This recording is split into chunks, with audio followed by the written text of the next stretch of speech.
우리나라의 사도신경이 처음 소개된 것은 언더우드에 의해서입니다. 1894년 언더우드 선교사가 편찬한 악보집 찬양가에 사도신경이 최초로 수록이 됐습니다. 그래서 처음으로 기독교가 들어왔을 때 사도신경도 함께 소개가 된 것입니다.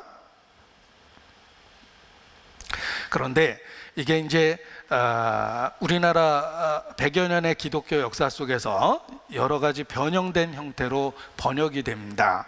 그래서 언더우드가 번역한 그 찬양가에 있는 내용, 감리교에서 번역한 찬미가에 있는 내용들, 장로교에서 번역한 내용들, 또 어떤 다른 번역본을 비교해 보면 조금씩 번역이 다르다는 것을 이렇게 알 수가 있습니다. 여러 번역본이 있었는데 그것이 이제 정리가 된 겁니다. 그래서 지금도 기독교, 일반적인 기독교 안에서 번역한 내용과 천주교에서 번역해서 사용하는 내용과 그리고 성공회라는 또 다른 교단에서 이렇게 번역해서 사용하는 내용들이 표현에 있어서 조금씩 차이를 갖고 있습니다. 그리고 그 내용이 또 교리적인 약간의 문제를 갖고 있기 때문에 이런 식으로 개정돼야 된다. 그리고 그 이유는 이와 같다라고 해서 이렇게 주장하는 분들도 많습니다. 이 사도신경이 여러 번역본이 있다가 하나로 통일된 과정을 겪었다라는 것을 알 수가 있습니다. 자, 그런데 특별히 한국교회에 아주 강한 특징이 있습니다. 한국교회에 있는 독특한 경향이 있는데 그것이 바로 공적 모임에서 사도신경을 암송하지 않으면 이단 취급하는 경향이 있다는 것입니다. 그런데 이러한 그 경향은 특별히 한국교회의 아주 강한 그 특징 중에 하나입니다. 사도신경을 외우지 않으니까 이단이다, 이렇게 표현하는 것입니다. 그래서 예를 들면 침례교단은 전통적으로 사도신경을 외우지 않습니다. 그런데 우리 시대에는 하도 사도신경을 외우지 않으면 이단이라고 얘기하니까 침례교단 안에서도 어느 목사님은 공적 예배에서, 공적 모임에서 사도신경을 외우는 경우가 있습니다. 그래서 왜 사도신경을 침례교인데도 공적 모임에서 외우십니까? 라고 물어보면 답변을 솔직히 말하면 사도신경을 외우지 않으면 자꾸 이단이라고 하니까 그래서 할 수 없이 외웁니다, 이런 답변을 듣는 경우도 있습니다. 그런데 이런 경향이 주로 한국에만 있다는 것입니다. 사도신경을 공적으로 외우냐 외우지 않느냐를 이렇게 분류를 해보면 교단에 따라서 상황이 다르다는 것을 알 수가 있습니다. 여기 좀 소개를 해드리면 사도신경을 외우는 교단은, 장로교 교단은 한국의 경우입니다. 통합, 합동, 고신, 기장, 기독교 장로의 약자입니다. 이런 그 장로교 교단에서는 주로 사도신경을 외웁니다. 감리교나 성결교도, 한국에 있는 감리교와 성결교는 사도신경을 공적 모임에서 외웁니다. 그리고 순복음이라고 알려진 정식 교단 명칭은 하나님의 성회입니다. 그곳에서도 사도신경을 외웁니다. 그리고 조금 번역을 다르게 해서 외우는 교단 중에 하나는 루터교, 성공회, 이런 데서는 번역을 조금 다르게 해서 음부에 내려가셨다는 내용을 포함해서 외우기도 합니다. 그리고 아예 외우지 않는 교단 중에 대표적인 교단이 침례교, 그리고 구세군, 이런 데서는 또 외우질 않습니다. 그리고 그리스 정교회라든지 그리스도 교회라든지 또는 안식교 같은 데서도 사도신경을 외우지 않습니다. 그런데 이 사도신경을 외우지 않는 그럴 만한 이유가 있다는 것입니다. 이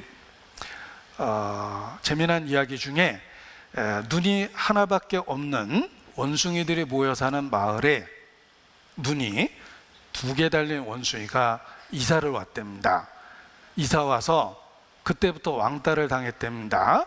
다 눈이 하나 있는데 눈이 2개 있는 원숭이가 이사 오는 바람에 병신이라고 계속 손가락질 받고 따돌림을 받았답니다. 그래서 눈 2개 있는 원숭이가 고민 끝에 할 수 없이 자기 눈을 하나 뽑아 버렸다, 뭐 이런 이야기가 있습니다. 그런데 이 재밌는 이야기가 뭔가를 꼬집은 이야기입니다. 다른 사람들의 평가를 두려워해서 신앙적인 그 생각을 바꾸는 것, 이것을 꼬집은 이야기입니다. 자, 사도신경을 외우지 않는 그럴 만한 이유가 있다는 것입니다. 그리고 사실 먼저 생각할 것은 사도신경을 외우는 것보다 더 중요한 것은 그 내용에 대한 이해를 올바로 하고 있는 것, 이것이 훨씬 더 중요합니다. 외우는 것보다 더 중요한 것은 그 표현 속에 있는 실제적인 의미를 정확하게 알고 있는 것이 더욱 중요하다는 것입니다. 오늘 읽었던 본문을 다시 보겠습니다. 27절입니다. 사도행전 13장 27절.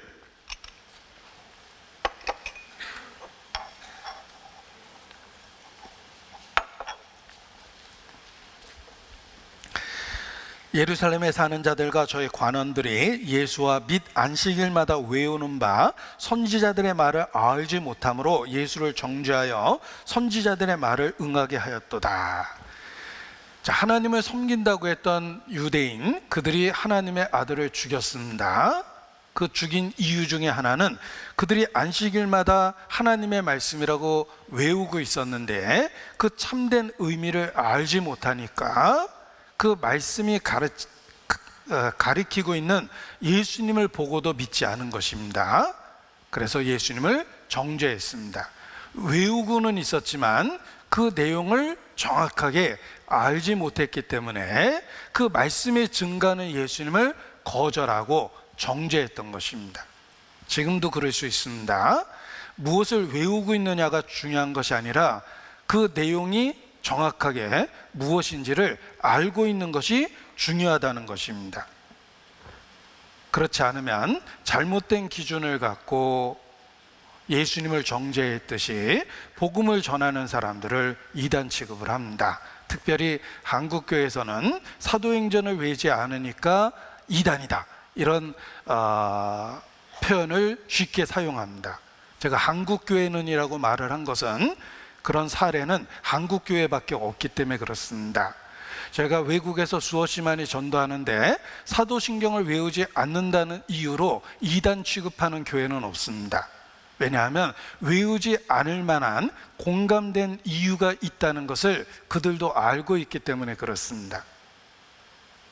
자, 외우는 것이 중요한 것이 아니라 그 표현을 정확하게 알고 이해하는 것이 중요합니다. 그리고 외우지 않을 만한 이유가 있다는 것도 알고 있는 것이 필요한 것입니다. 자기 관점과 기준에서 쉽게 정죄하는 것, 이단시하는 것은 잘못된 것입니다. 사도행전 24장입니다. 사도행전 24장 1절. 닷새우의 대제사장 아나니아가 어떤 장로들과 한 변사 더둘로와 함께 내려와서 총독 앞에서 바울을 고소하니라.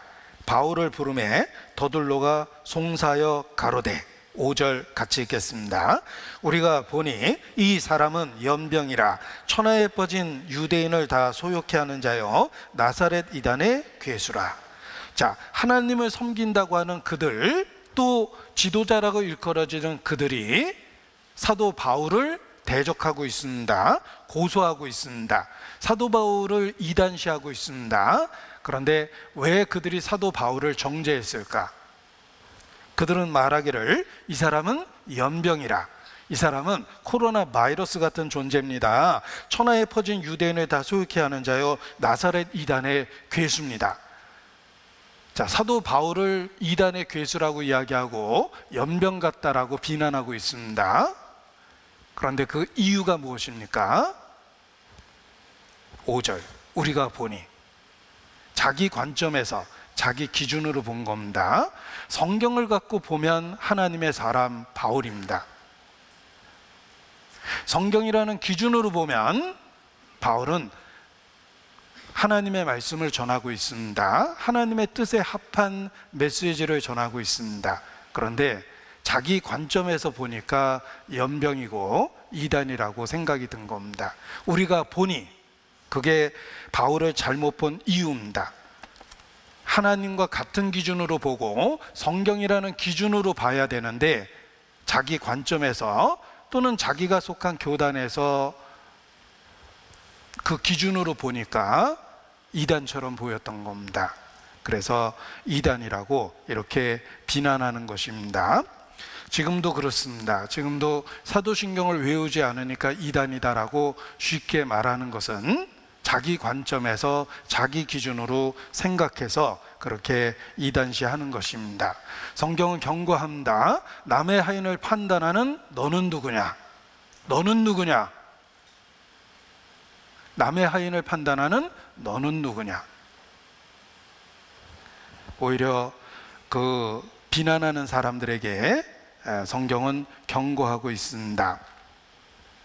자, 왜 사도신경이 핵심적인 내용을 담고 있음에도 불구하고 공적 모임에서 외우지 않는 것일까? 외우지 않을 만한 충분한 이유가 있다는 것을 오늘 함께 배우려고 하는 것입니다.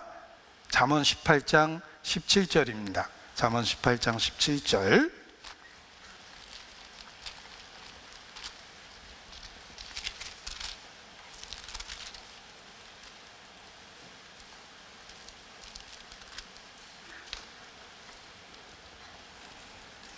같이 읽겠습니다. 송사의 원고의 말이 바른 것 같으나 그 피고가 와서 밝히느니라. 한쪽 이야기만 들어보면 판단력이 흐려집니다. 양쪽 이야기를 들어봐야지만 옳고 그른 것을 생각해보고 구별해보고 판단할 수 있습니다. 송사의 원고의 말이 바른 것 같으나 그 피고가 와서 밝히느니라. 양쪽의 이야기를 들어봐야 됩니다. 자, 사도신경을 공적 모임에서 외우지 않는 서양 교회들은 많이 있습니다. 특별히 외국 교회는 침략의 영향을 크게 받았기 때문에 서양 교회 중에 사도신경을 공적 모임에서 암송하지 않는 교회가 많이 있습니다. 저희도 선교사들에게 직접 배웠기 때문에 선교사들은 사도신경을 공적 모임에서 암송하지는 않았습니다. 그래서 저희 모임에서도 공적 모임에서 사도신경을 외우지 않는 것입니다. 성경의 핵심적인 내용을 요약했음에도 불구하고 성경은 아니기 때문에 그렇습니다.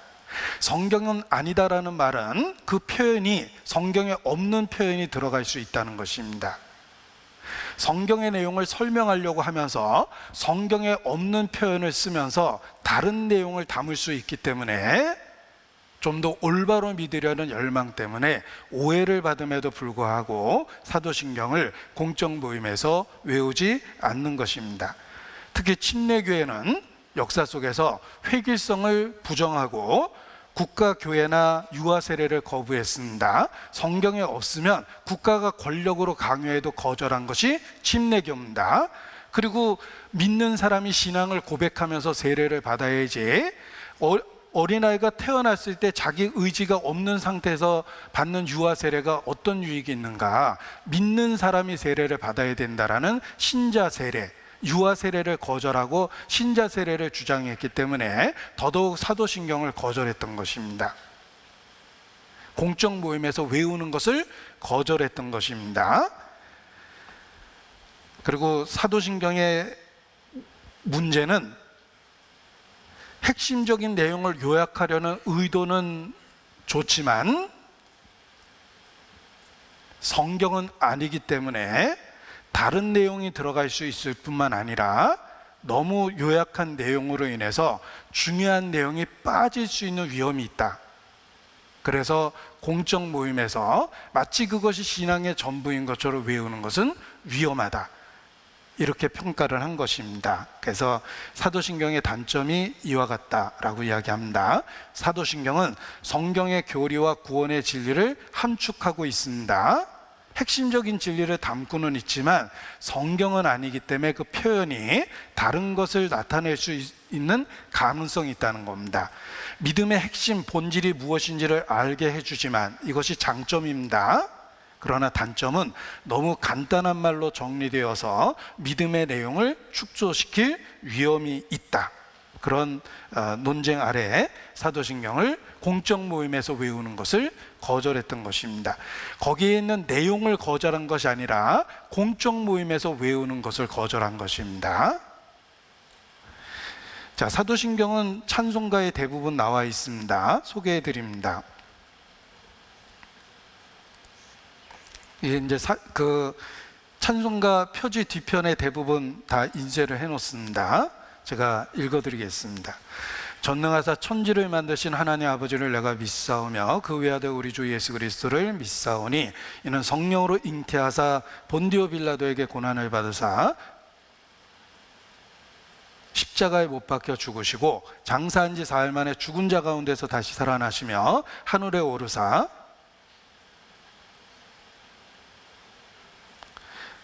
뭔가 제가 외우다가 빠져 있다는 게 있네요. 저기가 빠졌네요. 예, 중요한 내용이 빠졌네. 이는 성령으로 잉태하사 동정녀 마리아에게 나시고 본디오 빌라도에게 고난을 받으사 십자가에 못 박혀 죽으시고 장사한 지 사흘 만에 죽은 자 가운데서 다시 살아나시며 하늘에 오르사 전능하신 하나님 우편, 아편이 아니죠? 죄송합니다. 사람은 실수투성이라는 것을 이렇게 알 수가 있습니다. 제가 열심히 친 건데 두 군데나 실수했네요. 하나님 우편에 앉아 계시다가 저리로서 산자와 죽은 자를 심판하러 오시리라. 성령을 믿사오며 거룩한 공예와 성도가 서로 교통하는 것과 죄를 사하여 주시는 것과 몸이 다시 사는 것과 영원히 사는 것을 믿사옵나이다. 아멘. 이것이 사도신경입니다. 영어로는 제대로 썼는지 확인해 보겠습니다. 네, 제가 읽어보겠습니다. 이걸 한국식 발음으로 읽을 수도 있고 미국식, 영국식이 있는데 한국식으로 읽어드리겠습니다. I believe in God, the Father Almighty, maker of heaven and earth, and in Jesus Christ, His only Son, our Lord, who was conceived by the Holy Spirit, born of the Virgin Mary, suffered under Pontius Pilate, was crucified, dead, and buried. He descended into hell. The third day, He rose again from the dead. He ascended into heaven, and sits on the right hand of God, the Father Almighty. From thence He shall come to judge the quick and the dead.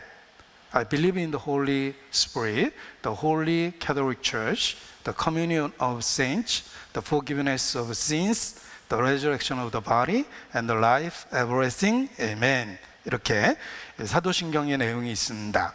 자, 그런데 이 사도신경이라는 말 때문에 오해를 하는 사람이 많습니다. 사도신경이죠. 신경은 믿고 있는 핵심적인 내용을 정리한 게 신경입니다. 사도신경, 그러니까 사도들이 만든 건가 보다 라고 생각을 하지만 역사를 공부해 보면 사도들과 아무 상관이 없습니다. 오히려 사도신경이 이와 같은 형태로 완전하게 만들어진 것은 AD 700여 년 이후입니다. 완전한 형태로 만들어진 것은 AD 700여 년 이후입니다. 사도들과는 아무 상관이 없습니다. 단지 명칭이 사도신경 이렇게 되어 있는 것입니다. 그리고 교회 역사 속에서 동방교회, 서방교회가 이렇게 분리되는데 동방교회가 니케아 신조라는 것을 중심으로 해서 발달했고 서방교회가 이 사도신경을 중심으로 해서 발달하고 이렇습니다. 그래서 각각 믿고 있는 내용을 고백한 내용이 이렇게 역사 속에서 또 구별되어 있기도 합니다. 그리고 처음 초대교회 역사에서는 세례식 때 간단한 신앙 고백을 했습니다. 예수님은 나의 주십니다. 예수님은 하나님의 아들이시요 그리스도십니다. 이런 간단한 고백 속에서 세례식을 했는데 그 이후에 콘스탄틴 대제가 기독교를 공인하면서 믿음의 내용 속에 이런저런 내용을 추가하기 시작합니다. 핵심적인 내용을 추가하기 시작하면서 역사 속에서 끊임없이 다듬어져서 AD 700년 이후에 지금 우리가 보고 있는 사도신경이 형태가 완성이 된 겁니다. 그러니까 사도들이 만든 것도 아니고 역사 속에서 조금씩 다듬어가면서 만들어진 것이 사도신경입니다.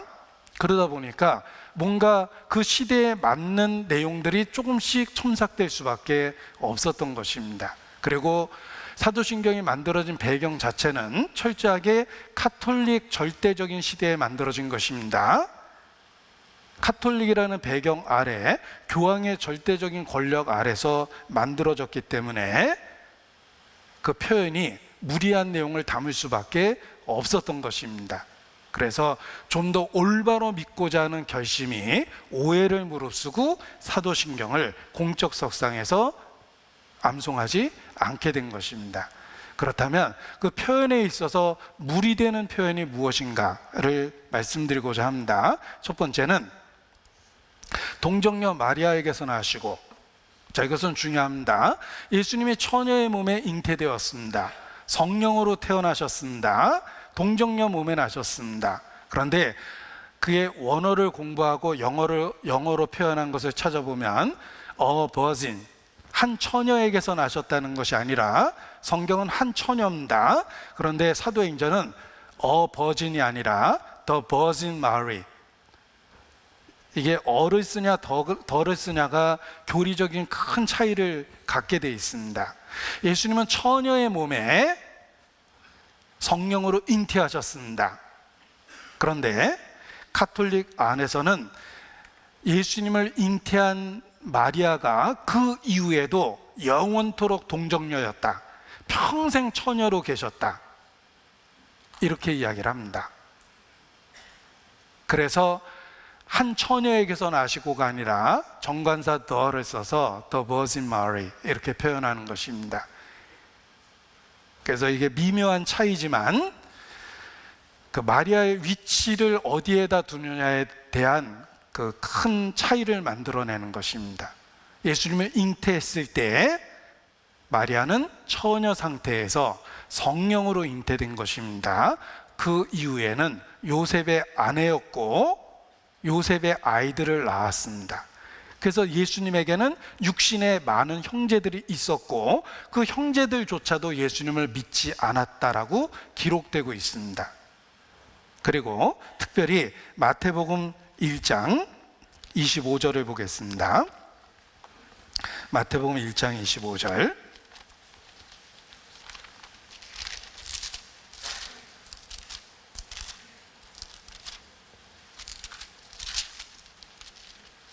(1장 25절) 같이 읽죠.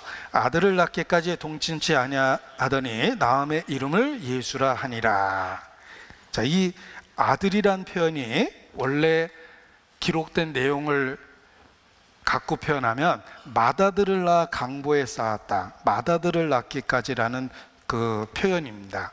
그런데 마리아가 평생 동정녀로 있었다라는 걸 강조하다 보니까 이 맏자를 붙이느냐 안 붙이느냐가 큰 논쟁거리가 된 겁니다.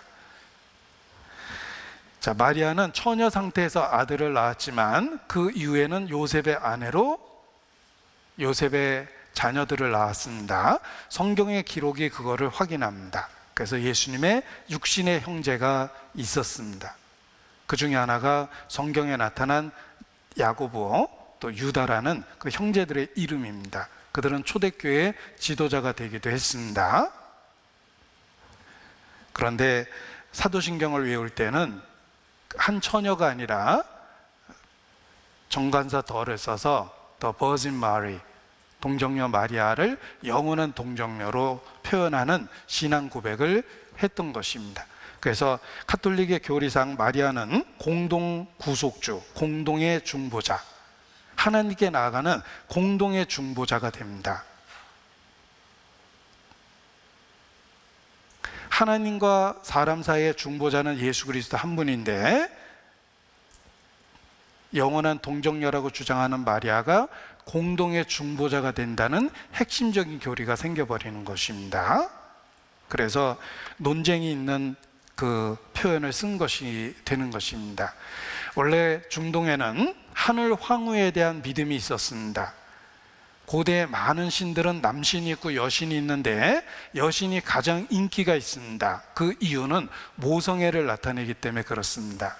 남자 신보다는 여자 신이 항상 인기가 있습니다. 그래서 그리스에도 많은 신들이 있는데 최고의 신 제우스보다 더 인기 있는 신은 그의 부인 헤라입니다. 화장품 이름 헤라가 아니라 제우스 부인 헤라입니다. 그래서 올림픽 체화할 때 최고의 신에게서 불을 따오는데 그게 제우스 신전에서 따질 않고 놀랍게도 헤라 신전에서 땁니다. 그 이유는 여신이 인기가 있기 때문에 그렇습니다. 중동에 가장 인기 있는 신은 여신입니다. 그래서 로마가 기독교화돼서 예수님을 구세주라고 했을 때 오랫동안 여신을 숭배했던 그들은 당황스러울 수밖에 없었습니다. 그래서 그들이 섬겼던 여신을 마리아로 대체한 거죠.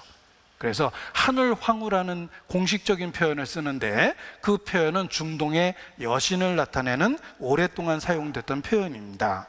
에레미야 7장 18절입니다. 에레미야 7장 18절.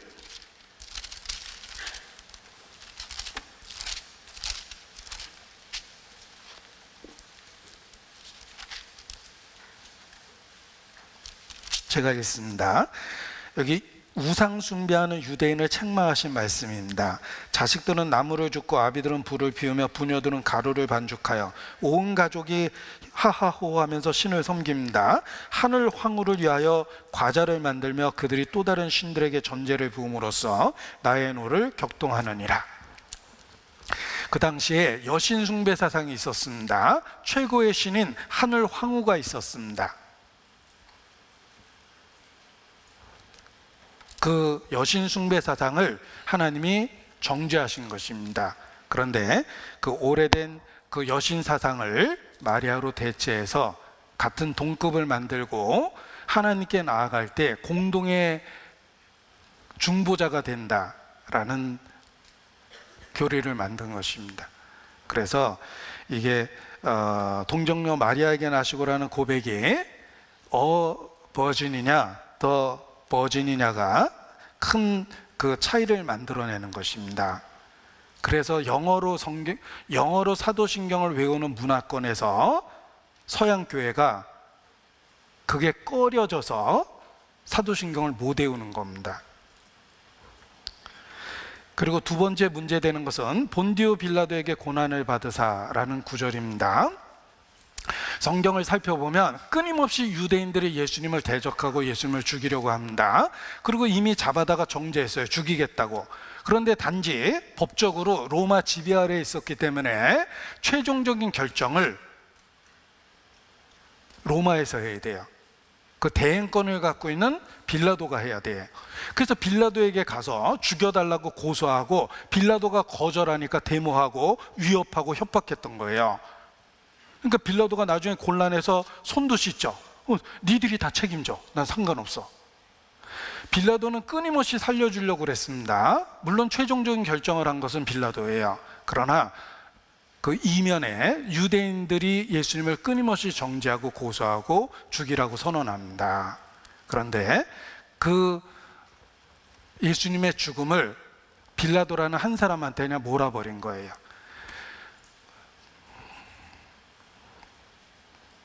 우리 개화기 때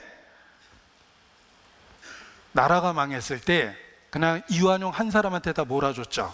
이완용 때문에 나라가 망한 거야. 속 편하잖아요. 한 사람 때문에 망했으니까 이완용만 욕하면 되는 거예요. 그런 식으로 빌라도 하나에게 예수님의 죽음의 원인을 다 몰아버린 겁니다. 그런데 그 이면에는 유대인들이 예수님을 정죄하고 죽이라고 그랬고 빌라도는 법적인 결정을 한 것뿐입니다. 자, 유대 종교 지도자들이 예수님을 거절하고 정죄했다는 것은 우리 모두에게 교훈이 되는 것입니다. 유대 종교가의 캐릭터가 우리 본능에 있기 때문에 그래요. 우리 본성 속에 종교적 캐릭터가 구세주를 거절하는 교만함이 있습니다. 그런데 그냥 예수님의 죽음의 원인을 빌라도에게 그냥 다 몰아서 한 사람에게 원인을 돌려서 예수님의 죽음의 원인을 깊이 생각하지 못하게 만드는 것입니다. 빌라도가 죽였잖아. 이렇게 간단하게 생각을 해버리게 만든 거예요. 그리고 교리적으로는 본디오 빌라도에게 고난을 받으사가 아니라 예수님의 고난은 온 세상의 죄를 짊어진 결과입니다. 따라서 교리적인 설명이 들어가려면 우리 죄를 위하여 고난을 받으사 그가 찔림은 우리의 허물로 인하며 그가 상함은 우리의 죄악을 인함이라 라는 말씀처럼 예수님의 고난의 이유가 우리 자신의 죄하고 연결돼야 됩니다. 그런데 본디오 한 사람에게 그냥 다 몰아줌으로 인해서 아까 단순화된다고 그랬죠. 더 이상 생각할 수 없도록 이렇게 만들어주는 단점이 있다는 것입니다. 그리고 또 자, 이게 사도신경을 외워보면 예수님이 지옥에 내려가셨다라는 표현이 있습니다. 그래서 아주 명확하게 He descended into hell이라는 표현이 있는데, 우리말로 번역할 때는 이게 논쟁거리가 너무 크기 때문에 아예 번역을 안 해버렸어요. 사도신경에서 그냥 빼버린 겁니다. 그런데 사도신경을 아까 제가 영어로 억지로 읽었는데 여기 한번 보여드릴게요. 장사한 지 사흘 만에 죽은 자 가운데 다시 살아나셨다. 죽으시고 장사한 지 사흘 만에, 이렇게 돼 있죠. 그런데 이것을 영어로 외워보면 명확합니다. 죽으시고 장사됐다. Dead and buried. 그리고 여기 명확하게 He descended into hell. 그가 지옥으로 내려갔다. 이렇게 표현되어 있어요. 이 그가 지옥으로 내려갔다는 이 표현 때문에 우리말로 번역을 할 수가 없었던 것입니다. 왜냐하면 예수님이 지옥으로 내려갔다라는 것을 교리적으로 주장하기에는 성경에서 문제가 많습니다. 그걸 뒷받침할 수 있는 구절들이 성경에서 명확하지 않습니다. 교파마다 논쟁이 될 수 있는 구절을 집어넣은 겁니다. 그런데 굳이 카톨릭 시대에 이것을 집어넣은 이유가 있습니다. 중세에 면죄부를 팔면서 이 구절이 꼭 필요했습니다. 당신의 죄를 용서받기 위해서 돈을 내면 용서된다. 그게 면죄부입니다. 그런데 베드로 성당을 지어야 되는데 더 이상 모금이 되질 않습니다. 사람들이 웬만한 지은 죄는 이미 면죄부를 다 샀기 때문입니다. 그러다 보니까 이런 교리가 나옵니다. 당신의 아버지를 위해서도 사야 된다. 우리 아버지는 돌아가셨습니다. 그 아버지가 림보라는 죽은 자의 대기 상태에 그곳에 있다. 예수님은 그곳에 가셨기 때문에 당신이 그를 위해서 면죄부를 사면 당신 아버지의 영혼을 낙원으로 이끌어 주신다. 이렇게 설명을 했습니다. 그래서 다시 면죄부가 불티나게 팔리게 되었습니다. 왜냐하면 그동안은 내 것만 샀는데 돌아가신 우리 아버지 것도 사야 되고 삼촌 것도 사야 되고 고모 것도 사야 되고 그러니까 살 게 많아지죠. 그래서 이 교리가 꼭 필요했기 때문에 논쟁거리가 있는 이 구절을 집어넣은 겁니다. 그러나 한국말로 번역될 때는 이게 너무 논쟁거리가 심하니까 번역한 사람들이 양심상 도저히 집어넣을 수가 없었어요. 그래서 그가 지옥으로 내려가셨다라는 구절을 과감하게 빼버린 겁니다. 그래서 영어로 읽을 때와 우리말로 읽을 때의 번역이 달라져 버린 거예요. 그래서 이 구절은 우리말 사도신경에는 빼놓은 구절이다라는 것을 이해할 수 있습니다. 그 다음에 거룩한 공예와 성도들이 교통하는 것과라는 표현도, 거룩한 공예라는 말이 원래 정확하게 영어로 쓰면 The Holy Catholic Church의 캐자가 대문자 C를 쓰는 거예요. 이 거룩한 공예는 정확하게 표현하면 추기경들의 모임입니다. 신의 대리자들이 모여서 교리를 결정하고 교회의 중요한 일을 결정하는 겁니다. 신의 대리자라고 일컬어지는 사제들이 모여서 교회의 중요한 결정을 하는 것을 인정해야 된다. 그것을 받아들이지 않는 사람은 참된 교회 멤버가 아니다. 이렇게 선언하는 겁니다. 그래서 거룩한 공예라는 말이 원래 대문자 C를 써서 캐톨릭 처치입니다.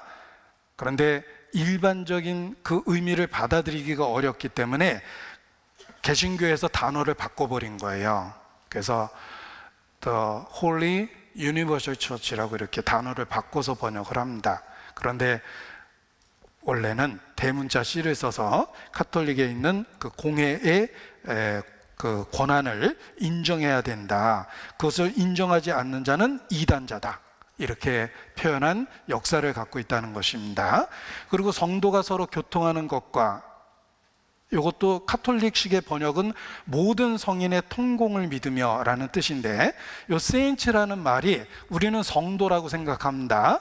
믿는 형제 자매를 성도라고 그러죠. 그런데 원래 사도신경이 담고 있는 성도의 그 성도라는 말은 세인츠, 성인이란 뜻이에요. 성인은 일정한 높은 수준에 있는 그리스도인들을 의미합니다. 그러니까 보통의 그리스도인이 아니라 바울이나 베드로나 역사 속에 이름을 남긴 유명한 성인급의 수준의 성도들을 세인츠라고 그러는 거예요. 그래서 성도가 교통하는 걸 믿는다라는 원래의 뜻은 이미 죽은 하늘에 있는 수준 높은 성도들과 성인이죠. 우리가 표현하는 세인츠, 성인입니다. 땅에 있는 성도들이 서로 교통한다는 뜻이에요. 그래서 죽은 성인들의 이름을 부르면 그들이 갖고 있는 그 엄청난 공로를 내게도 나눠줘서 내 기도에 응답이 된다예요. 그래서 카톨릭에서는 죽은 성인들을 추앙하고 여기저기에 그들의 상을 만들고 거기에 엎드려 존경을 표시하고 그들의 이름을 부르고 기도를 합니다. 왜냐하면 그들은 하늘에 있는 성인들로 자기가 천국에 가고도 남을 만한 공로를 갖고 있기 때문에 내가 부르짖으면 그걸 갖고 날 도와줄 수 있다는 거예요. 우리가 돈으로 생각해 보십시오. 내가 회비 낼 돈이 없어요. 좀 부족한데 돈이 많은 형제가 있거든요. 날 도와주고도 충분히 남을 만한 돈을 갖고 있어요. 그러면 형제님, 제가 회비가 모자라는데 2만 원만 보태주세요, 이럴 수 있는 것처럼 성인들은 높은 수준의 공덕을 갖고 있기 때문에 그들의 이름을 부르면 도와준다는 뜻이에요. 그런 의미를 갖고 모든 성인의 통공을 믿으며라고 고백을 했습니다. 근데 개신교에서는, 기독교에서는 받아들일 수 없는 이야기죠. 그러니까 우리는 어떻게 해석하냐면 이 땅에 있는 구원받은 형제 자매들이 서로 교제하고 함께 신앙생활을 하는 것, 그것을 의미한다라고 해석을 바꿔서 가르치는 겁니다. 그러니까 원래 갖고 있는 의미가 아닌 해석을 바꿔서 가르쳐야 될 만큼 심각한 잘못된 교리를 갖고 있는 것이다, 이런 뜻입니다. 그래서 하나님이 금하신 것 중에 하나가 죽은 자의 이름을 부르는 겁니다. 신명기 18장 하나님이 싫어하시고 하지 말라고 명하신 것이 있습니다. 신명기 18장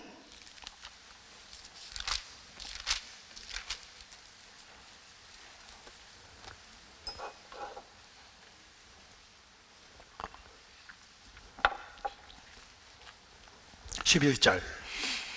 진언자는 주문해 오는 겁니다. 간단한 말을 반복해서 종교적 효과를 노리는 것, 이게 진언이에요. 짧은 말을 계속 반복하는 종교들이 있죠. 끊임없이 그걸 반복합니다. 기독교 안에도 이런 교파가 있어요. 오주에서 아멘, 오주에서 아멘, 오주에서 아멘.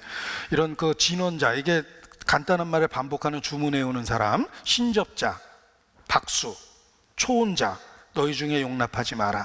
무릇 이런 일을 행하는 자는 여호와께서 가증히 여기시나니 이런 가증한 일을 인하여 네 하나님 여호와께서 그들을 네 앞에서 쫓아내시느니라. 하나님이 가증하게 여기는 것 중에 하나가 죽은 사람의 이름을 부르는 거예요. 앞서간 그리스도인들은 죽음 앞에서 나는 잊어버리십시오, 내가 전한 그리스도를 기억하십시오, 그런 유의 말을 유언으로 많이 남겼어요. 내가 죽으면 동상을 만들고 내 생일날 기념식을 하고 내 책을 끊임없이 출간하고 나를 기념해 주십시오, 이렇게 죽은 사람 한 사람도 없습니다. 나는 잊어버리시고 내가 전한 그리스도를 기억해 주십시오. 이것이 앞서간 올바른 그리스도인의 유언들입니다. 아무리 훌륭한 성자라 하더라도 죽은 사람의 이름을 부르고 그의 공덕을 의지하는 것은 없습니다. 하나님은 그것을 엄격하게 금하셨어요. 죽은 자의 이름을 부르는 것 자체가 잘못된 겁니다. 이사야서 8장 19절.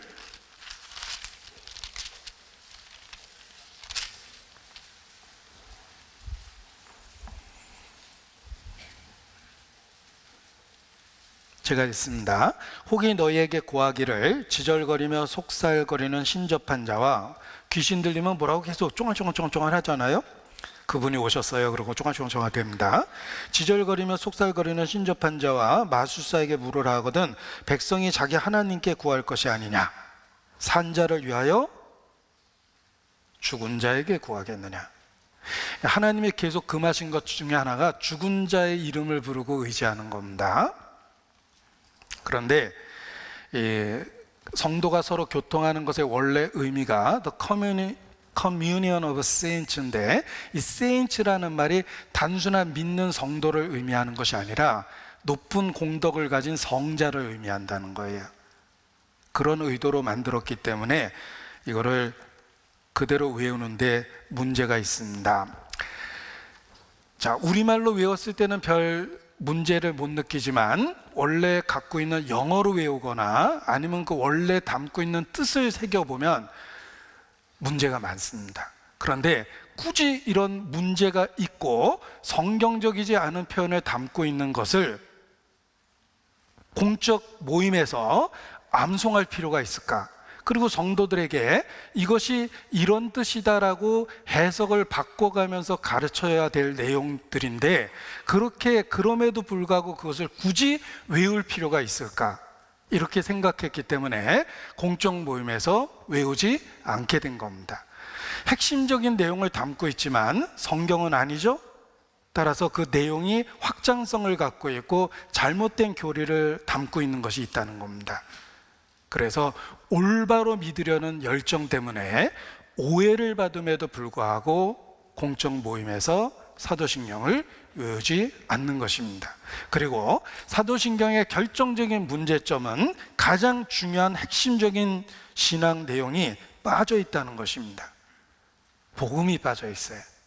복음이 빠져 있다는 말은 예수님의 탄생, 죽음, 그 이유가 우리와 관계가 되어 있습니다. 우리의 속죄와 관련이 있습니다. 그런데 그러한 복음적인 내용이 빠져 있다는 거예요. 자, 바울의 설교로 돌아가 보겠습니다. 바울이 비시디아 안디옥에서 설교하고 있습니다. 짧은 글이 요약돼서 들어있는데 바울이 전했던 핵심적인 메시지가 들어있는 겁니다.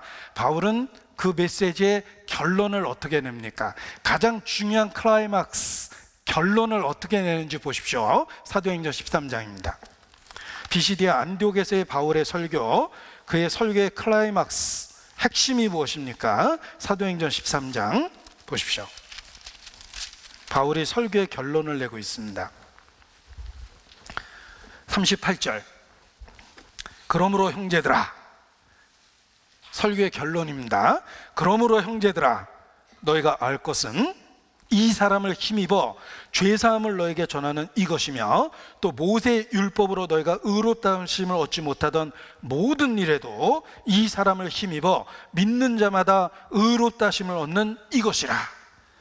자, 바울은 구약을 인용하고 예수 그리스도의 탄생과 그의 삶을 이야기해 줍니다. 그리고 끝을 내면 그래서 뭐? 우리 보고 어쩌라는 거야? 이런 생각이 듭니다. 바울은 자신이 전한 예수님의 결론을 내고 있습니다. 그러므로 형제들아, 이 사람을 힘입어 죄사함을 너에게 전하는 이것이며 이 사람을 힘입어 믿는 자마다 의롭다 하심을 받는 이것이라. 우리는 그 예수님을 통해서 구원, 곧 죄사함을 받습니다. 의롭다 하심을 받습니다. 하나님이 나를 있는 모습 그대로 받아주십니다. 예수 그리스도의 속죄 사역 때문에. 그런데 이 핵심적인 내용이 사도신경을 달달달 외워보십시오. 없어요. 빠져 있어요. 핵심이 빠져 있다는 거예요. 사도신경을 그대로 외웠다고 믿음이 생기는 게 아니에요. 그 예수님 때문에 죄사함을 받고 의롭다 하심을 받는 거예요. 그런데 사도신경은 믿음의 핵심적인 내용을 담고 있음에도 불구하고 가장 중요한 복음에 대한 설명이 생략되어 있다는 문제가 있다는 거예요. 그 예수님의 생애나 죽음을 우리의 속죄와 연결시키지 않고 끝을 내고 있잖아요. 그래서 단점이 있다는 것입니다.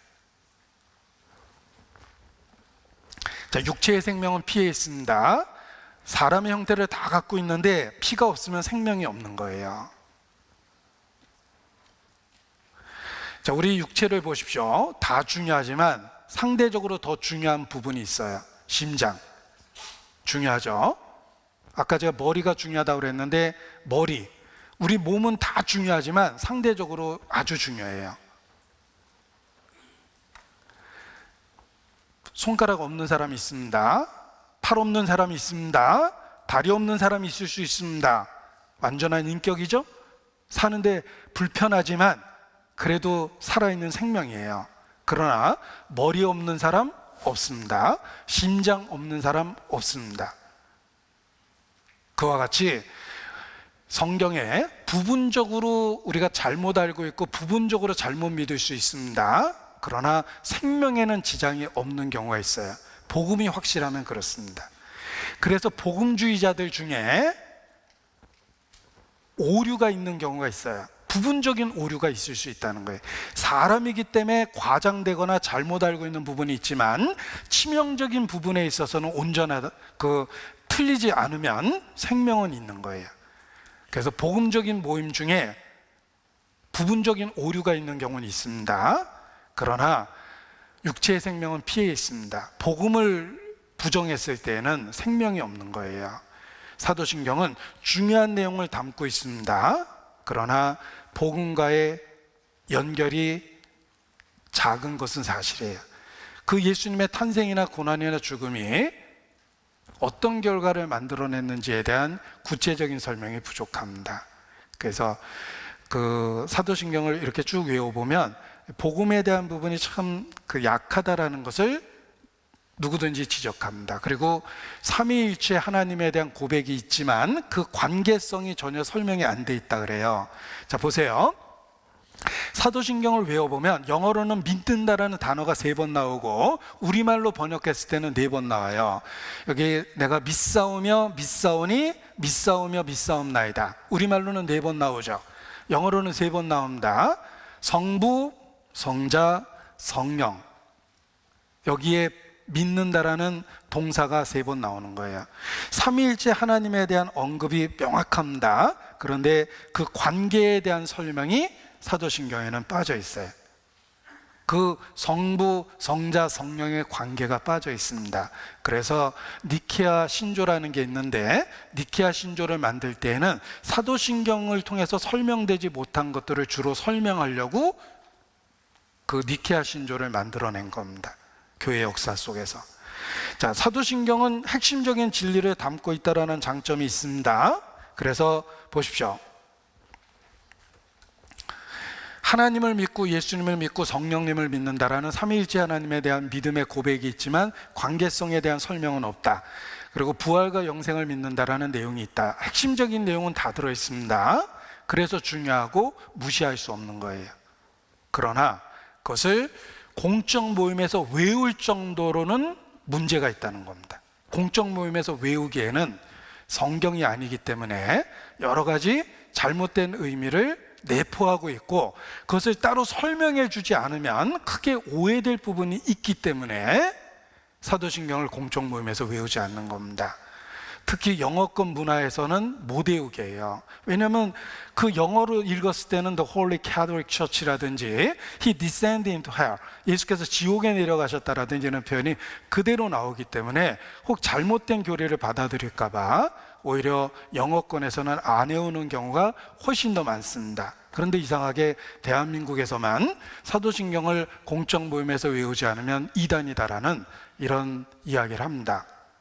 자, 아까 원숭이 마을 이야기를 드렸습니다. 눈 하나밖에 없는 원숭이 마을에 눈 2개 달린 원숭이가 와서 따돌림을 받고 있습니다.